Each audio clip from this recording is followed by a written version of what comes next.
Bismillahirrahmanirrahim. Assalamualaikum warahmatullahi wabarakatuh. Alhamdulillahirrabbilalamin. Wassalatu wassalamu ala rasulillah.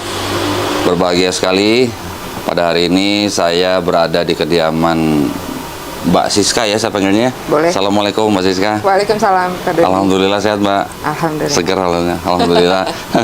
Nah, pada hari ini saya janjian sudah cukup lama ya.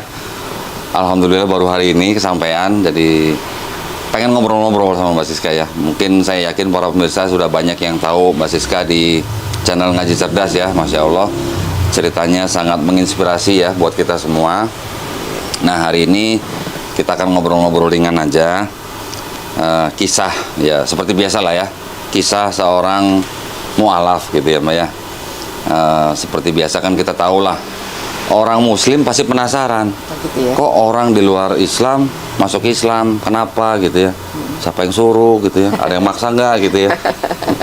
Itu biasa lah ya. Nah, sebelum saya ngobrol dengan Mbak Siska, seperti biasa saya ingin mengundang para pemirsa yang ingin membantu perjuangan dakwah kami, juga yang ingin menyalurkan zakat sedekah infaknya, ataupun juga yang ingin berpartisipasi ya di dalam program wakaf untuk tanah yang sedang kami bebaskan di daerah Wonosalam, Jombang, Jawa Timur, seluas 6 hektar dengan harga Rp250.000 per meter persegi.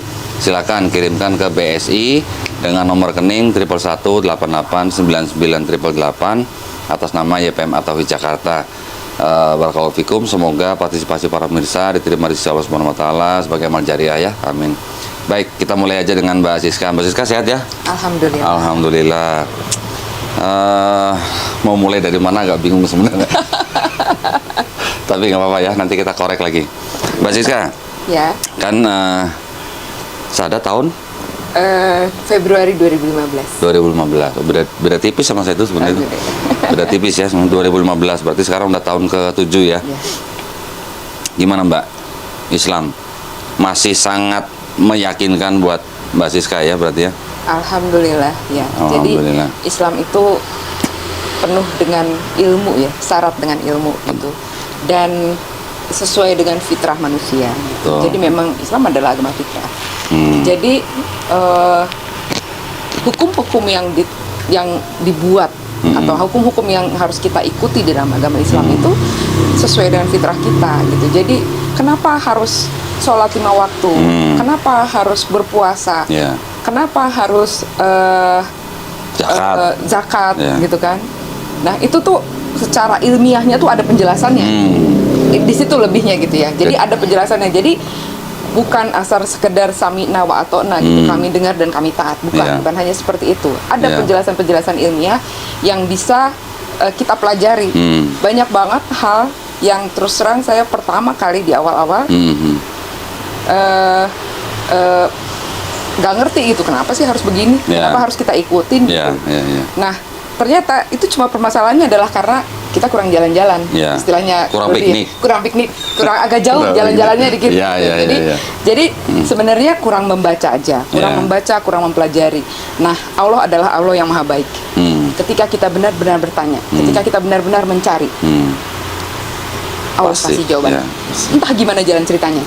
Apakah ada ketemu guru, ketemu teman, ketemu youtuber yang kayak Kodomi, kayak Dr. Menahim Ali gitu, yang memberikan bukti-bukti gitu kan. Artinya saya tuh serang banyak sekali belajar dari Dr. Menahim Ali. Saya bersyukur banget itu ketemu ya dengan pengen banget kalau boleh ketemu.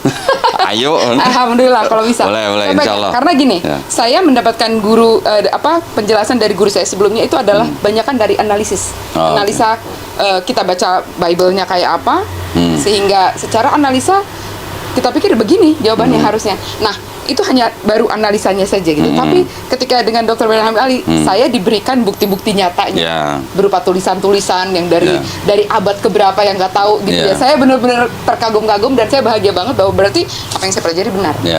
Gitu. Apa yang saya pelajari benar karena dibuktikan. Ini sekarang udah bicara pembuktian gitu. Nggak lagi bicara soal sekedar nalar berpikir gitu. Banyak orang yang mengatakan yang di luar Islam tuh yang mengatakan pada saya bahwa kamu nggak bisa menggunakan akalmu saja gitu. Itu kamu hanya mengandalkan kekuatan manusia gitu. Nah, tapi sekarang ternyata Allah baik. Betul. Ya, Allah kasih. Ini loh buktinya, ini loh buktinya, ini loh buktinya segitu. Jadi Mbak Siska pernah nggak ngelihat orang nyimpen buku di dapur? ya saya juga suka. Oh, Anda juga? Saya juga suka. Saking di mana-mananya ya maksudnya ya. Saking di mana-mananya. Saya berapa kali ke rumah Pak Ali. Saking banyaknya kitabnya, Ya. saking nggak ada tempat lagi, ke dapur Pak bukunya Mbak. Jadi Nah itu yang saya pengen tuh. Jadi saya benar waktu saya masuk Islam itu pertama kali tuh saya merasa seperti dibukain perpustakaan yang besar sekali Gitu tuh ya, seperti itu gitu. ya. Jadi rasanya pengen semua pengen saya baca. Cuma kok ya waktu saya kok nggak ada. Kok ya ini kok Ya. saya baru umur segini. Kok ya baru begini. Tapi ya sudahlah itu memang bagian yang dari Ya. Allah. Ada bagiannya lah Ada ya, bagiannya lah ya. masing-masing Ada lah ya. bagiannya dan ternyata alhamdulillah media sudah begitu dengan mudahnya. Saya nggak usah banyak-banyak baca-baca. Yang penting saya dengerin Dr. Menharim Ali. Saya Ya. dengerin Kodong di udah cukup untuk bisa menjadi bukti gitu bahwa semua ilmu yang saya pelajari yang saya dapatkan sebelumnya berupa analisa itu ada buktinya. ada buktinya. Enggak, saya cuman kadang-kadang takut istrinya Pak Ali itu salah ngambil buku, tangkain bumbu gitu ntar. Ntar masuk wajan aja kitab nih masuk aja. Bisa rame perang dunia ntar itu. Alhamdulillah ya Mbak ya. Jadi memang betul Pak Ustadz Menharim Ali dan saya kan yang tergabung di dalam Yayasan Pembina Mu'alafat Tauhid ini kan tujuan kita, visi misi kita kan memang membentengi akidah umat Ya. Islam. Salah satu misi kita adalah melalui ilmu kristologi. Ya. Tetapi ilmu kristologinya ini kita tidak mau yang hanya sekedar retorika gitu Ya. Mbak. Semua harus ada bukti. Ya. Dan kalau bisa bukti-buktinya malah kita menggunakan bukti-bukti dari kalangan mereka sendiri. Itu yang kita pakai dengan metode Muqabadah. Ya. Ya. Bahkan imam-imam ulama-ulama kita di abad pertengahan juga sudah menggunakan metode yang seperti Ya. itu gitu ya untuk menyanggah kaum sebelah gitu lah istilahnya. Ya. Nah, tapi kalau kita nggak bicara mengenai proses dulu Mbak Siska dari seorang Kristen Ya. menjadi seorang sekarang ustazah gitu ya. Enggak lah, terlalu berat ustazah. Hah, Saya habis masih apa? belajar banget. belum ustazah. Enggak lah, saya yakin Mbak Siska ini ilmunya udah sangat tinggi lah. Maksud saya prosesnya itu loh yang Ya. kita sedang cari, yang bisa menjadi inspirasi buat kita Ya. umat Islam sebagai penguat iman kita Iya. gitu Mbak. Nah, boleh nggak Mbak cerita awalnya gimana? Ya seperti yang sudah saya ceritakan ya, Ya. bahwa Siapa tahu ada yang ketinggalan Oh gitu ya, ada yang belum diceritain ya. Ya, gitu. Kalau cerita itu ya memang mulanya memang sejak saya sekolah dulu itu memang pernah jadi guru sekolah minggu dan memang ada keinginan ya untuk menyampaikan ya waktu itu saya berpikir itu adalah kebenaran. Ya gimana juga kan keyakinan itu menyatakan bahwa asal kamu percaya saja gitu ya, asal percaya saja maka Yesus mati di kayu salib untuk mengampuni dosamu, maka dosamu akan diampuni. Segitu mudahnya gitu Ya. kan. Jadi waktu itu kan pemikiran saya kan seperti itu juga dong kok. Jadi saya pengennya semua bangsa ya semua orang lah Ada apa amanat- yang ada amanat agung ya? Iya dong, Oh, apa iya. yang saya punya kan harus saya bagiin dong sama orang-orang dong ya kan. Iya, iya. Masa saya nikmati sendiri Iya. kan salah kan kalau kayak gitu kan. Rasanya saya benar dan itu benar. Tiap kali sejak saya SD sih saya sebenarnya ketika saya sudah mulai mengerti tentang agama Kristen itu saya suka kasihan sama teman saya yang muslim yang kasihan. belum masuk Kristen gitu. Saya pikir Masuk neraka lo gitu ya? kasihan banget sih kamu gitu. Kamu Masuk neraka gitu ya? kamu capek-capek gitu melakukan banyak ibadah apa segala macam, kamu nggak akan ibadahnya nggak akan pernah sampai. Dalam hati kan begitu ya. Nah jadi itu yang membuat saya sebetulnya mau jadi guru sekolah minggu, aktif di gereja dan sebagainya gitu ya waktu itu. Nah ya memang banyak baca. Tapi memang dalam pembacaan Alkitab itu memang sudah banyak pertanyaan dalam hati gitu ya. Walaupun pertanyaan itu ketika kita dulu mau bertanya itu jawabannya tidak memuaskan. Ya baik dari pendeta, baik dari orang-orang tua, baik dari pendahulu-pendahulu gitu ya. Nggak memuaskannya gimana Mbak? Nggak memuaskannya itu menurut saya nggak kayak gitu harusnya. Nggak diurapi Roh Kudus kali? Ini nih ya bagian yang saya setelah saya hijrah Iya. itu banyak saya dari teman-teman lama itu yang bilang kamu tuh Roh Kudus sudah lari dari kamu. Nah, Sis. itu. Makanya kamu jadi nggak ngerti lagi sekarang gitu. Iya. Saya tuh tunggu sebentar, Roh Kudus yang mana nih sekarang ini ya? Kalau Roh ada Kudus berapa Roh Kudus? Nah gitu kan. Ya sekarang gini logikanya kok.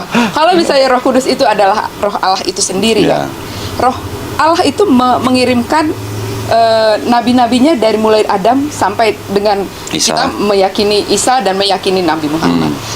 Ada benang merahnya sebetulnya, Iya, yaitu ajarannya sama. Ya, pesannya satu ya. Pesannya sama, yaitu mereka mengajarkan tauhid, la ilaha illallah, bahwa tiada Tuhan selain Allah. Iya. Betul. Ya, nah tiba tiba kita disodorkan suatu kenyataan bahwa Yesus adalah Tuhan, yang mana dia adalah jelas-jelas manusia gitu. Naik pangkat, jelas-jelas manusia ya, jelas-jelas manusia, dan itu bukan Allah gitu. Dan itu adalah Tuhan, tapi itu dinyatakan adalah Tuhan. Sekarang yang beda sendiri ini dinyatakan sebagai Roh Kudus. Nah, ketika kita tidak mempercayai itu, kita dikatakan Roh Kudus lari dari kita. Sekarang saya tanya sih, ini Roh Kudus yang mana nih sekarang? Kan gitu kan? Ya nggak kok? Iya kan? Iya, masuk akal. Karena itu ada benang merahnya loh. Iya. Kenapa saya meyakini bahwa ajaran Nabi Muhammad adalah benar? Salah satunya adalah benang merahnya di situ kok. Bahwa dia mengajarkan hal yang sama. Iya. Bahkan ajaran kasih yang dinyatakan ada juga di ada Islam juga ya? di sana gitu. Bahkan nggak cuma ke manusia ya, Iya. kasih sayangnya, Kasih sayang ke tumbuhan, ke hewan ya, semua makhluk. Bahkan kita nyembelih binatang aja ada adabnya. Ada doanya, ya. ada doanya, nggak main potong angin. Iya, nggak boleh kita bikin binatang itu takut ya. Nggak boleh. Masya Allah ya. Nah. Terus lanjut mbak tadi. Gimana? Sampai mana saya tadi? Prosesnya tadi yang setelah mendapatkan jawaban tapi nggak puas gitu. Iya. Jadi begitu saya masuk di kampus saya dulu di tingkat 1, roommate saya teman sekamar ya, teman sekamar saya masuk Islam, saya kecewa banget, saya marah banget. Dan memang di waktu itu mengajukan banyak pertanyaan memang. Dan saya nggak bisa jawab. Waktu itu saya cuma bilang, tolong tunggu bentar ya, saya mau bawa kamu ke rumah saudara saya yang pendeta gitu. Saya bilang, saya buat diskusi. Tapi belum sampai waktunya dia udah hijrah, udah pakai hijab dan sebagainya. Saya marah sebetulnya dalam hati gitu, marah karena saya kesel gitu ya. Dan saya kesel pada diri saya sendiri, kenapa saya nggak bisa jawab ya gitu.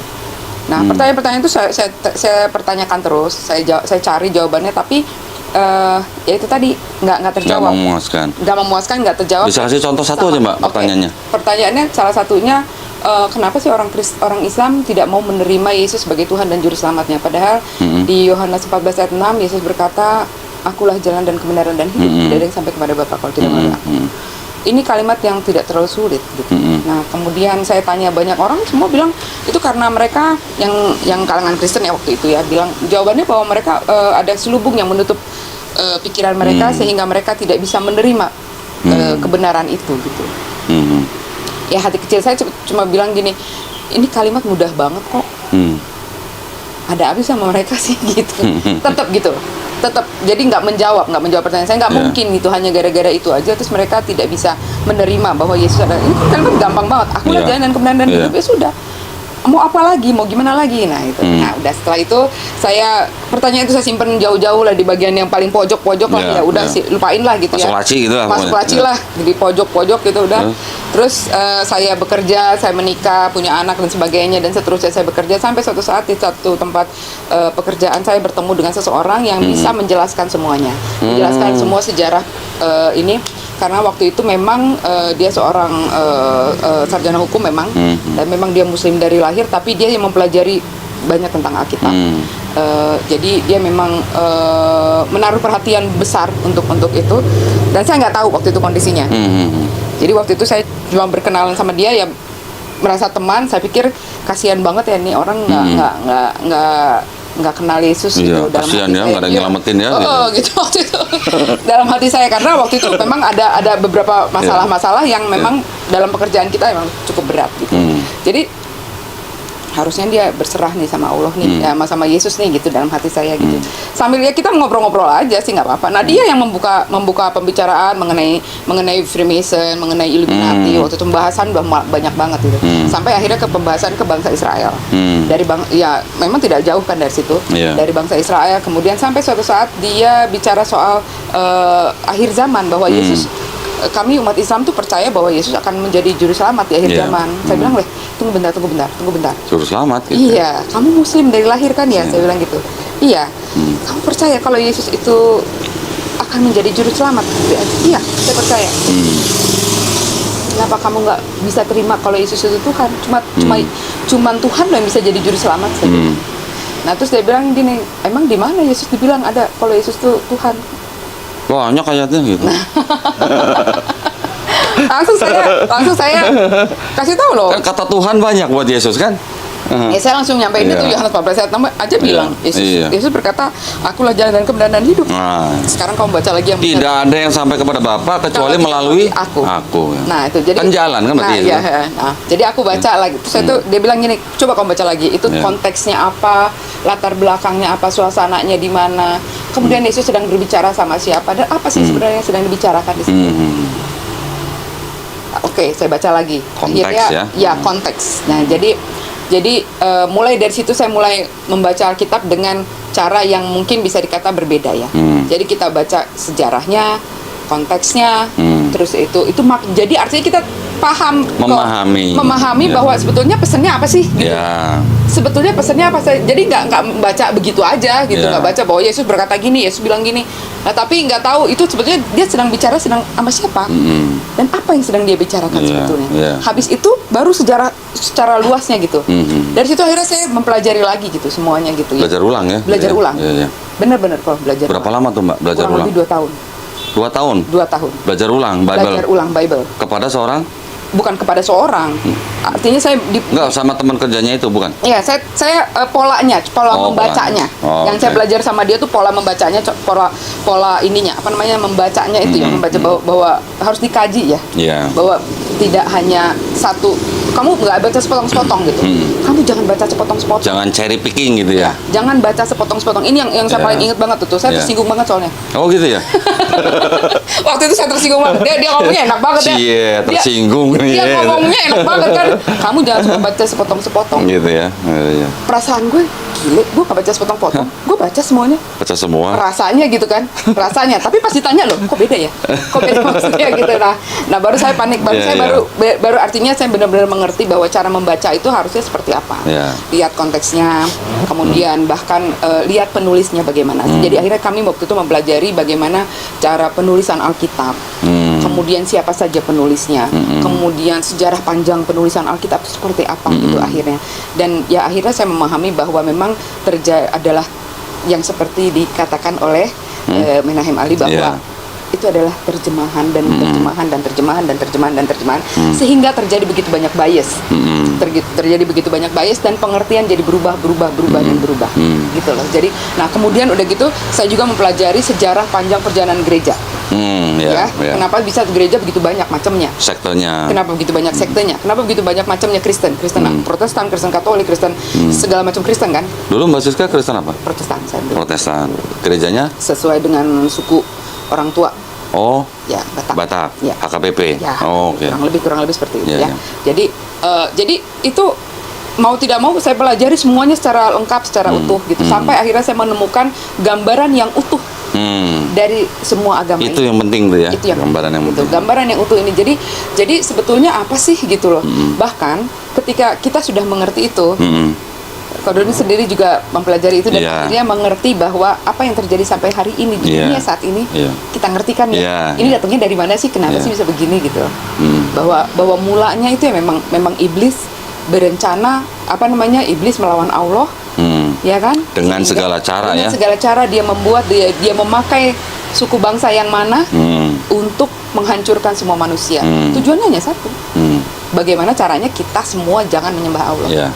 Karena hanya ada 2 kok. Allah atau bukan Allah. Di luar Allah, ya udah. Kalau di Bible ada Allah, ada Tuhan, Mbak. Nah, itu makanya. Namanya apapun itu di luar Allah, itu bukan Allah.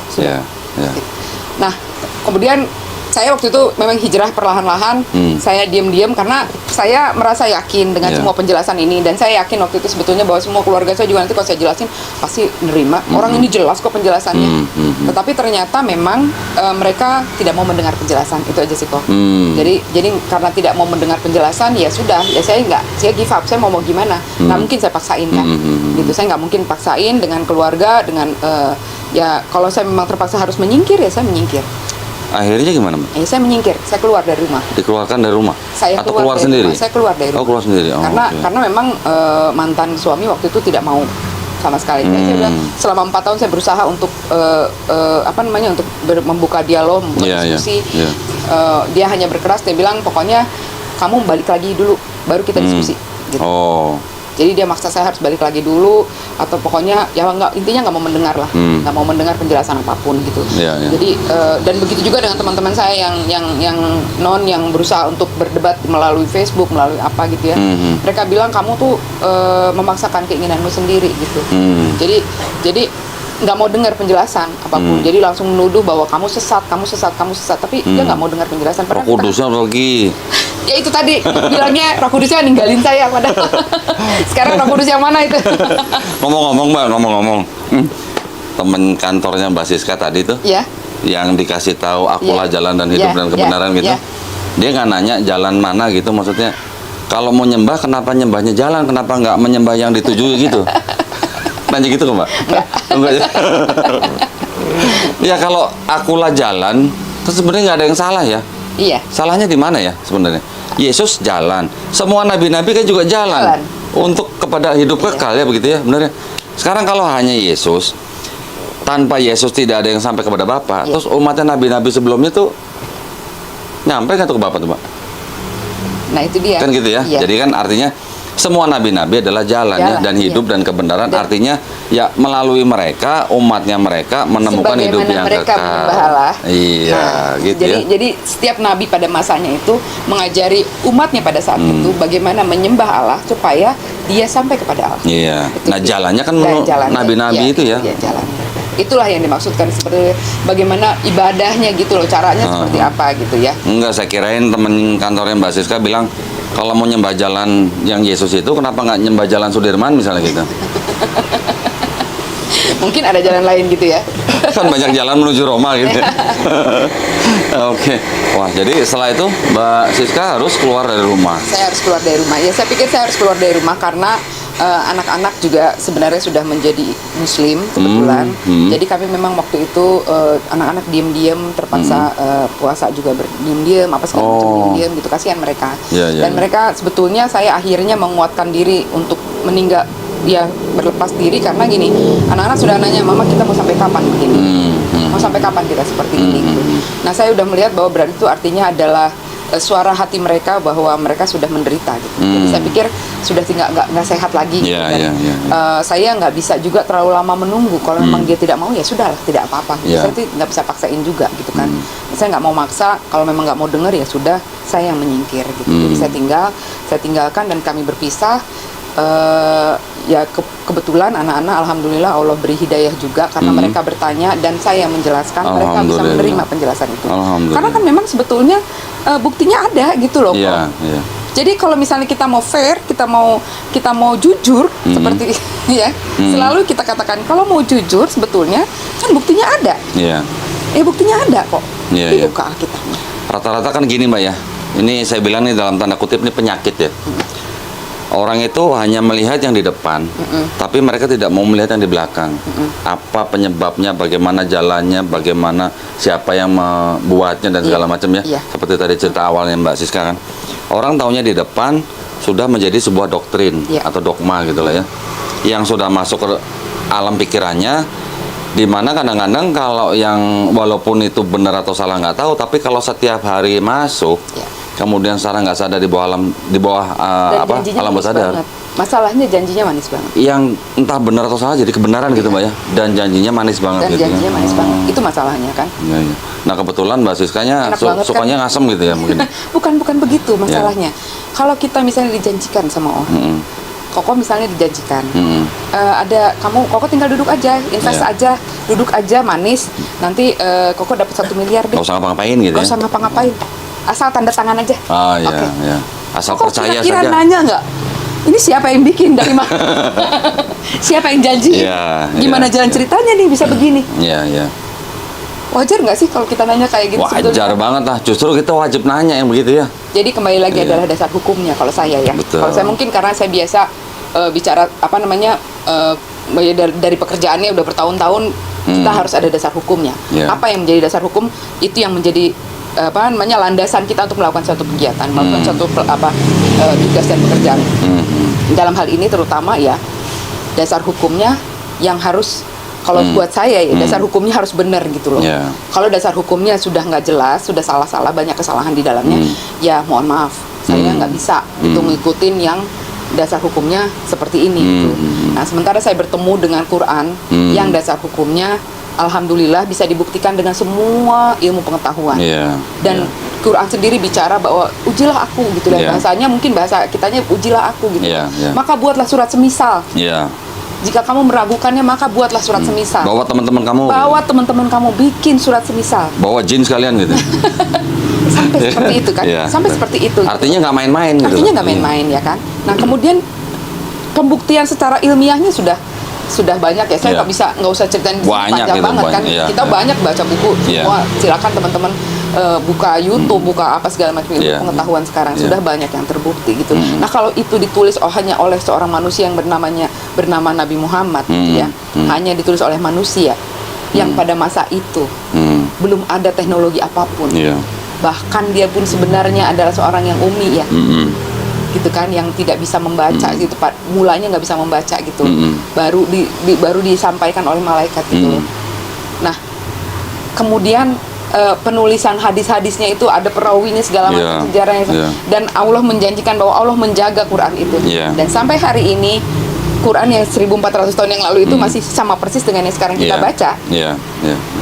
Itu kan membuktikan bahwa Allah bekerja di sana di dalamnya gitu. Saya pernah dibilang sama keluarga saya bilang gini, memang Alkitab itu ada campur tangan manusia, jadi wajar kalau ada kesalahan. Oh gitu. Ngaku ya? Ngaku. Terus? Ya sudah. Tapi gitu. Ya tapi tetap janji itu masih terlalu manis.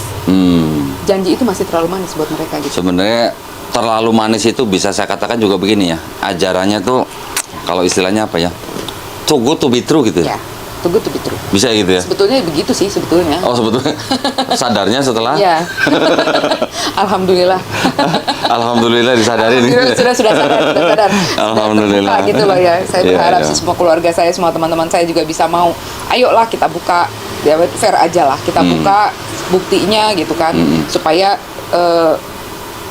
yang menjadi sauh, yang menjadi pegangan kita tuh apa sebetulnya sih dasar hukumnya. Gitu. Sedangkan peraturan yang dibuat pemerintah aja kita protes gitu kalau nggak bener gitu. Gitu ya. Masih bisa diuji tuh ya? Iya masih bisa diuji kan. Ke MK gitu ya? Iya masih bisa diuji di apa namanya? Kenapa kalian bisa protes gitu pada aturan itu gitu?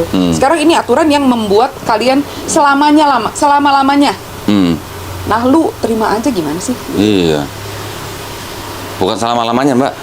Kalau anak-anak TK kan banyak selama-lamanya gitu. Biasanya kayak gitu ya mereka. Tapi seperti itu gitu kan, jadi ya. Yang saya tangkap nih dari Mbak Siska nih ngomong nih dari tadi nih, berarti boleh nggak kalau saya bilang begini, jujurlah minimal pada diri sendiri gitu ya, gitu ya Mbak ya? Bisa. Gitu ya. Kalau menurut saya sih seperti itu ya, harus jujur lah pada diri sendiri lah. Ya. Walaupun awalnya mungkin sempat tersinggung gitu ya. Iya. Hah? Iya. Sempat gemes gitu ya. Berember-ember air mata saya waktu belajar. Ember-ember ya. Iya. Saya serius, saya nangis. Karena apa? Pertama merasa ditipu. Kedua, merasa ditipu oleh ajaran sebelumnya. Oh gitu. Hampir 40 tahun loh. Iya. Gue nyembah apaan sih? Sorry Mbak, saya potong nih Mbak, sorry. Ada seorang wanita, masih muda, umur 20-an, kerja di sebuah instansi pemerintah. Gerejanya sama HKBP, datang ke kantor saya. Ya biasa mau menanyakan masalah agama gitu ya. Akhirnya saya tunjukkan Bible yang tebel itu tuh, yang merah itu tuh. Saya suruh bacanya lama loh, padahal kalimatnya nggak panjang. Tapi dia bacanya lama sampai akhirnya saya diemin. Baca lama, setelah itu dia tutup sendiri, dia nangis. Loh, kenapa kamu nangis? Saya bilang gitu. Jadi selama ini saya ditipu ya gitu Pak. Iya. Gitu ya, Mbak Siska juga ngerasa gitu? Iya, saya merasa seperti itu. Saya merasa ditipu. Jadi waktu saya akhirnya saya memutuskan syahadat karena teman saya itu nggak ngebolehin saya waktu di awalnya. Saya bilang saya pengen sholat, saya bilang gitu. Udah baca dulu Alkitabnya yang benar. Itu bolak-balik dia bilang. Ya artinya dia maunya saya memang benar-benar paham dulu. Jangan sampai saya masuk itu hanya gara-gara ikut-ikutan atau hanya gara-gara emosi sesaat. Gitu. Jadi ya saya akhirnya memutuskan itu, saya udah nggak tahan lagi. Saya bilang, Tuhan, saya selama ini saya sembah apa? Sembah siapa gitu ya? Sembah siapa saya sebenarnya selama ini gitu.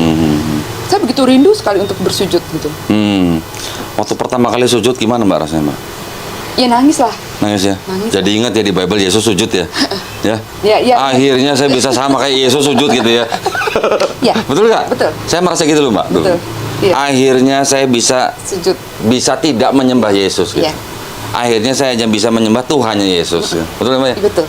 Masya Dan Allah. rasanya makin lebih bersahabat dengan Yesus biar bagaimana. Iya, karena, benar, iya. Karena ternyata Yesus itu kan menyembah Allah dan Iya. dan Dia menyuruh kita menyembah Allah sebenarnya Iya. gitulah. Jadi sebetulnya akhirnya kita bisa lebih dekat, bisa lebih ya. Cuma memang sekarang aku nggak curhat sama Yesus lagi. Kalau Iya. aku curhat sama Yesus. Iya, iya. Kalau sekarang aku curhat sama Allah gitu loh. Di dalam tiap Aku dia sujud. curhat sama Yesus. Iya dulu ya begitu ya. Dear Jesus Iya, loh iya, dulu. iya, iya, Dear iya. Jesus gitu Oh loh. my Jesus Iya, gitu. Dear Jesus dulu begitu loh. Iya, Kalau iya, sekarang iya, ya udah sama Allah ya. Alhamdulillah, Sekarang sama Allah ya. dan semua masalah itu kita tumpahkan di sajadah kita gitu. Iya. Di dalam sujud kita itu. Iya. Dan betapa indahnya kalau kita ternyata menurut Ustadz Adi Hidayat ya, bahwa sholat itu adalah keperluan saya. Iya. Jadi Bukan Allah yang perlu kita sholat. bukan Allah yang perlu disembah, tapi Allah tuh lagi nungguin kamu mau ngomong apa lagi masalahnya, Iya, kamu iya. masalahnya apa gitu. Iya. Dan ketika kita sujud itu Allah lagi mengusap kepala kita bilang, iya apa kamu butuh apa gitu loh. Masya Allah. Iya kan? Betul. Nah sehari 5 kali, sehari 5 kali artinya begitu. Ini apa ada jarak waktu itu cuman istirahat dulu jam Iya. siang kamu istirahat dulu, abis Iya. kerja kamu capek istirahat dulu, ngomong dulu sama saya ada masalah apa. Enak banget kan ya? Keren Mbak itu Mbak bener. Iya kan? Habis itu nanti udah mau sore-sore biasanya kita kan Iya. gitu kan Pak. Iya, Masalahnya kalau kita lagi kerja itu kan dari pagi masih seger ya, masih Iya. banyak kayak ini segala macam aktivitas. Sudah mulai agak siang mulai capek, udah mulai banyak masalah udah. Ketika kita wudhu seger, sholat, terus ngomong ya Allah, tolong mudahin ya Allah, tolonglah. Ada masalah ini misalnya udah. Iya. Habis itu kan berjalan lagi sore. Iya. Nah, ketika sore itu kan sebetulnya saat-saat lagi udah ngantuk, udah semua iya kan semua Iya, udah iya, kita konsentrasi udah full, udah habis. Di situ sholat lagi sini, ngomong lagi sama saya. Terus menghadapi malam. Biasanya kita menghadapi malam tuh kan saat-saat yang perubahan dari siang ke malam itu sebetulnya suka lemes, nggak tahu kenapa. Mbak Siska dulu waktu masih Kristen nggak pernah sujud kalau doa tentang Yesus. Enggak. Lah Yesus kan di Bible sujud. Nggak pernah saya. Kok nggak ngikutin? Karena nggak ada diajarin. Oh nggak diajarin, nggak diajarin sama gereja. Iya. Oh, oke. Nggak ada gereja yang ngajarin kita sujud ya Kita Mbak kan ya. diajarin begini. Oh, tangan. oke. Tapi Begini kan, ya? padahal Yesus sendiri nggak pernah tuh lipat tangan. Iya ya. Iya kan? Ah. Coba, Kak Dodi pernah nggak baca di Yesus melipat tangan lalu Gambarnya ada. Ada kan? gambar Yesus begini. Ya. Gambar juga begini kok. Iya, yang iya. yang pernah saya lihat sih ya. Iya. Nah terus itu kalau yang lipat tangan, Kak Dodi belajar dari. Kan ada yang begini ya. Iya. Ada yang begini. Iya, tapi Yesus pernah nggak suruh lipatlah tanganmu lalu kamu berdoa Yang diajarin Yesus kalau nggak salah doanya dalam kamar ya kalau nggak salah ya. di dalam kamar. Ya, Kemudian jangan kalau pamer menengadahkan kalau lagi puasa tangan. gitu ya. Iya, menengadahkan tangan. Menengadahkan tangan. Iya. gitu. Iya kan? Iya. Teman saya ada Mbak, yang doanya gini Mbak, udah begini, terus begini. Oh itu main golf. Oke. Alhamdulillah ya Mbak ya. Kurang lebih seperti itu. Masya Allah, hampir 40 tahun ya. Iya. Alhamdulillah kita masih dikasih waktu. Masih Allah kasih kesempatan untuk belajar Kasih kesempatan. dan belajar ya. Dan belajar. Iya. Alhamdulillah kita masih dikasih kesempatan untuk bertauhid ya Mbak ya. Ya, bertauhid, menyampaikan. Itu yang penting ya. Masya Allah. Nah terus selama masa transisi nih Mbak, dari keluar dari rumah, jadi kan tadi sempat bilang kurang lebih 4 tahun. Iya. Terus kemudian keluar dari rumah. Iya. Sekarang berarti udah tahun ke-7 kan ya? Iya. Berarti ini tahun ketiga keluar dari rumah. Iya, kurang lebih ya. Belum lama dong Mbak. 2020 awal saya keluar, 2020 21. Iya. 2,5 tahun ya berarti. Belum lama berarti ya? Belum. Hubungan sama keluarga masih gimana? Terus terang saya ya memang nggak ini sih karena memang cara berpikir sudah berbeda ya. Cara berpikir. Iya, tapi sudah kan berbeda. keluarga gitu loh. Ya tetap memang tapi cara menyelesaikan masalah, cara berpikir itu kan sudah berbeda. Jadi kalaupun kita ngobrol udah jadinya kayak ngobrol Hambar. kayak temen orang luar gitu. Oh. Karena memang udah beda sih cara berpikirnya. Bagaimanapun juga kita cara berpikir udah beda gitu. Ibu saya juga bilang gini, kan jadi nggak enak ngobrol sama kamu. Soalnya beda udah kata dia gitu. Sebenarnya Udah asing. masalahnya apa ya? Nggak Maksud saya di luar daripada agama Iya. nih. Hubungan orang tua sama anak kan sebenarnya kan tidak harus dibatasi dengan agama harusnya kan ya.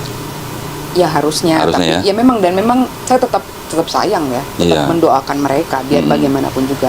Saya berharap mereka mendapatkan hidayah. Biar bagaimanapun juga saya masih berharap bahwa mereka Iya. kita akan berkumpul lagi di surga nanti. Iya, Tetap amin. pasti begitu kan. Tapi kan kembali lagi kita hanya bisa mendoakan supaya mereka mendapat hidayah. Iya. Gitu. Hidayah milik Allah ya. Hidayah milik Allah Iya. gitu kan. Jadi ya sudah, nggak apa-apa. Saya ada memang harga yang harus dibayar, tapi apa yang harga yang harus dibayar itu kayaknya masih jauh banget dibanding keuntungan yang saya dapat, bahwa Masih saya mengerti siapa saya, siapa Allah Gitu. di dalam hidup ini gitu. Dan Allah menggantikan semua itu kok.